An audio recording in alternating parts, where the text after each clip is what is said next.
Hello, Joy family. Welcome in. Welcome to this episode of Crafts of the Heart. This is project number 7, episode number 2. And we are in the beginning stages of creating the baby boy mountain gorilla, Matondo. You know already that we have finished making Margie, who is the mama gorilla. And this is her here. And so now we are going to start making her babies. So let me sit her down for a moment because we are going to need her again in just a few moments. I've got her nestled in a little cradle bag here beside me. So as you know, with Margie, I use the fox fur yarn, and with Matondo and his sister that is still not yet been named. So if you can think of a name that begins with an M, because Margie and Matondo start with an M, I would love to hear your suggestions, and we will soon be deciding on a name for her as we start finishing up Matondo. But I can tell you from the progress I've already made that it will not take me as long to make Matondo as it did Margie. So we won't be with Matondo too long before he's made.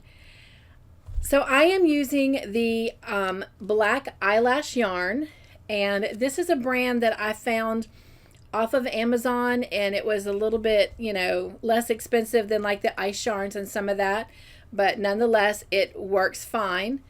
But the brand that I'm using, I'm not even sure how to pronounce it. Buvimu, but this is it. This eyelash yarn is a fine number 2 yarn. And as I mentioned last week in the first update, I wasn't sure if I was going to have to use 2 strands or not. I did try using it with 2 strands, but it was just very tight and frumpy, and it kind of held a lot of the fuzziness that comes off of the ice yarn.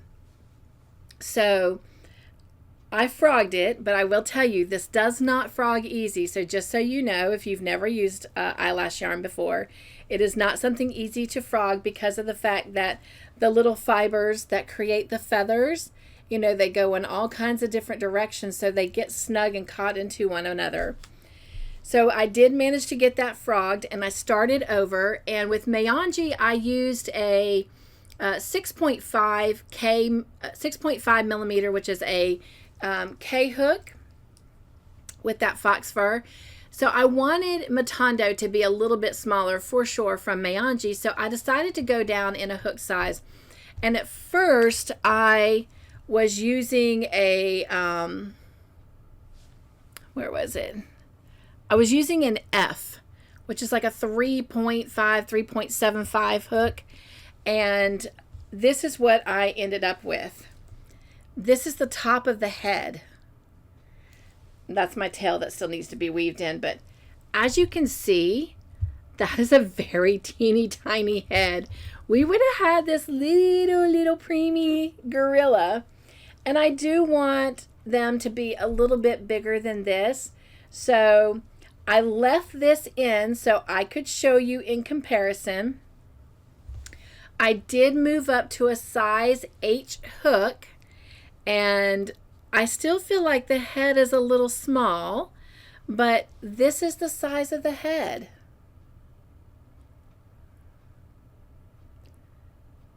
So what do you think? Now, let me bring Margie back up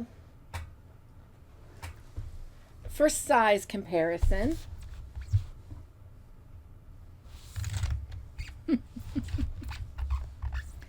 So this is Margie. And this is Matondo. Now, he will look more natural when he has the rest of his face and his little ears. But for now, I am showing you, I went ahead. I was only going to show you the back of the head first, but I did get his little eyes made. Mr. Joyful says that he looks like a little spider without its legs. But let me know, what do you think? Should I try to go a little bit bigger. I definitely want him smaller than Margie, but I don't want him like too small. So I haven't decided. I may do what Mr. Todd said and put some legs on this and create a spider. I'm definitely not going to get rid of it. But I don't know. I may still make it into a little baby gorilla, but I do think that I should make some bigger size babies. Just a little bit bigger, not too big, because I do want them to be, significantly smaller for, for her babies. She's definitely a little bit big for a child to carry around. Definitely big enough for a child to lean up into as a pillow, maybe to read a book. Y'all know how much I love reading books to children and seeing children read books.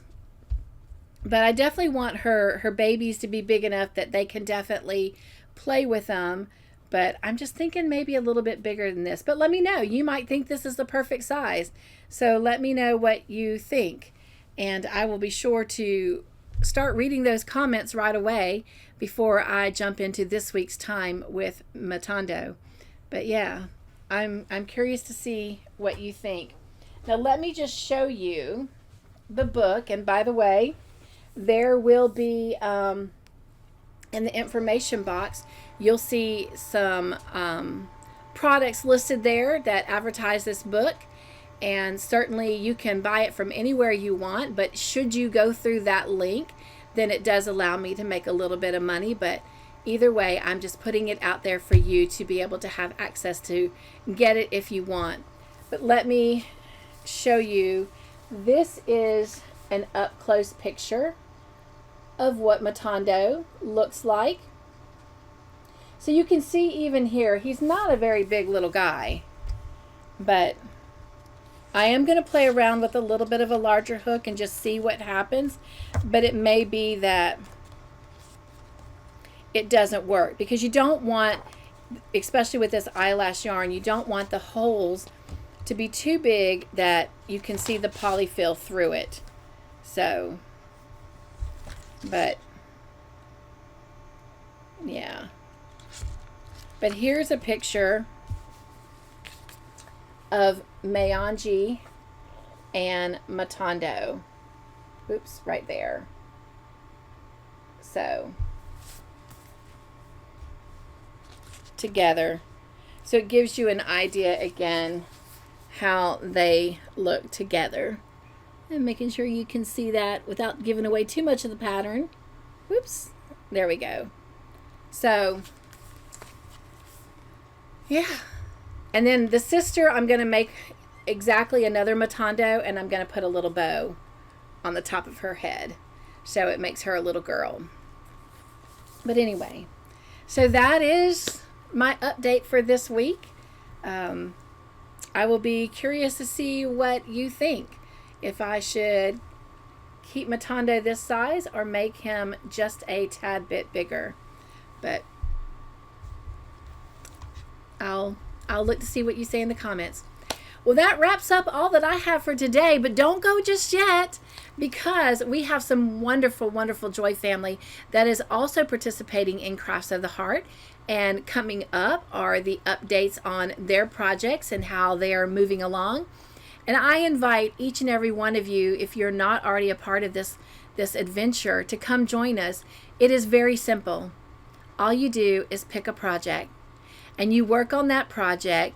I always say an hour to 2 hours, but there are some folks who don't have that much time.